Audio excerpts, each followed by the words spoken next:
Ganito pala ang klase ng dual clutch transmission, dual clutch fork, dual release bearing, and dual clutch. So back to back ang clutch nya, guys.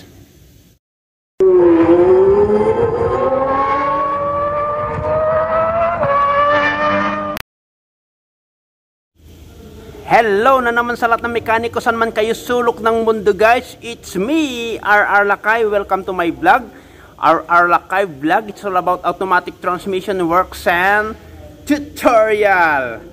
So guys, shout out sa inyong lahat na sumusubaybay sa aking YouTube channel. At kung bago ka pa lang, don't forget to like, subscribe, and pindutin ang notification bell para lagi kang updated sa ating mga susunod na videos, guys. So ayan. At guys, meron akong new encounter transmission dito. Hyundai siya, kaibigan ng boss namin. At medyo nawawmali ako rito, guys. So ito yung tinatawag na transmission na ganito is DCT transmission. So ibig sabihin is dual clutch transmission. Makikita nyo siya, meron siyang dito, nandito na yung niya, pinaka pressure plate. So meron siyang clutch dito. Ayan, clutch yan. Ito, clutch yan. And then meron din ito, back to back ang clutch niya, guys. So ang pinagtanggalan is dito.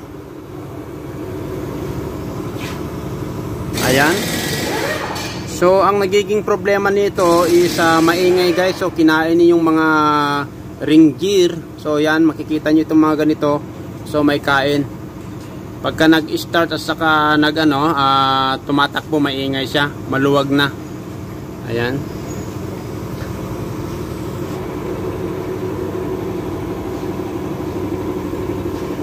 So meron siyang dito, clutch actuator. Ayan, guys. So meron siyang dalawang rod diyan. So operated by command by the ECU. So kakaiba ito, guys, kasi itong ganito na DCT transmission is manual transmission siya, at the same time yung parking lever niya is automatic. So makikita nyo ito, meron siyang park neutral switch. So sa kabila naman meron siyang gear actuator. So ito yung nag-shift, automatic shift siya. So command by the ECU pa rin.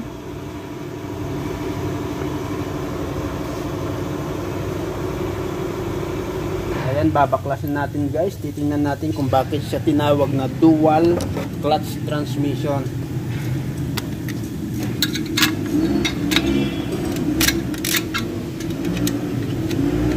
So meron siyang snap ring.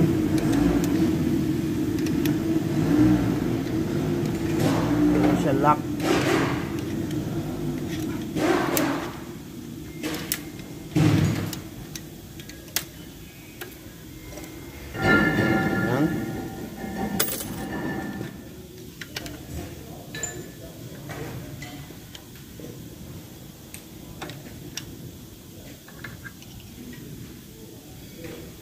Meron siyang pinaka-sprocket guide.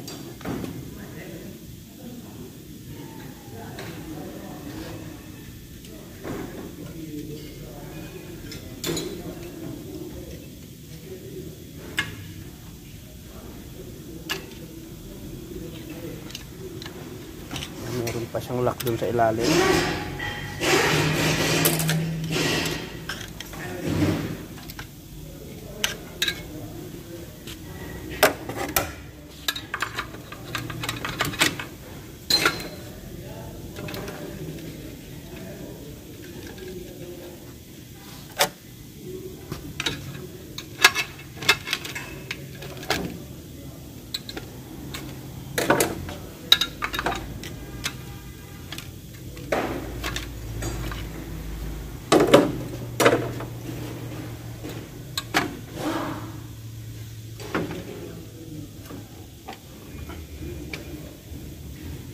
Ayan, guys, so ito yung tinatawag na dual clutch. Titingnan nyo, guys, ito yan, clutch yan, and then ito naman yung nakakapit dun sa may may flywheel. So yan guys, yung may mga kain, mabigat guys. So ito, meron din siyang clutch dito sa loob ulit. And then yung pressure plate niya, double diaphragm. Meron inner and then meron siyang outer. So ito siya.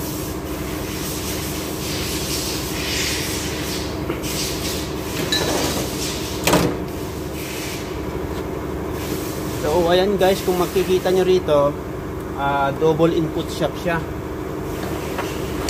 Ito. Yan, input shock din to.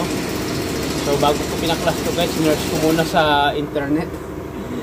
And then meron din dito. So double input shock. And then double rin siya, release bearing guys. Isa, saka meron din inner. And then ito, double siya, clutch prop din. Ayan, double din. So kaya tinawag na to, dual. So tanggalin natin ha. Ito yung outer release bearing.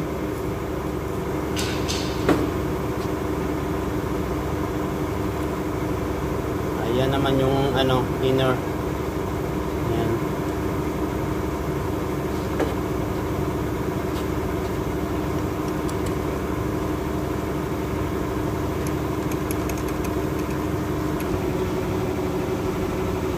Ayan yung loob. So ang kaibahan sa ordinary na manual transmission, isang input shock lang siya. Ito. Yan. Pero ito guys, kung titingnan nyo, dalawa. Ayan o. Yan, dalawa. So double din ang niya, clutch fork. Ito, yun sa inner, and then ito yung outer. So ang design niya guys, meron siyang dalawang rod. Ayun. So ang nag-ooperate sa kanya is ito. Yung clutch actuator motor operated by electric. Ayan.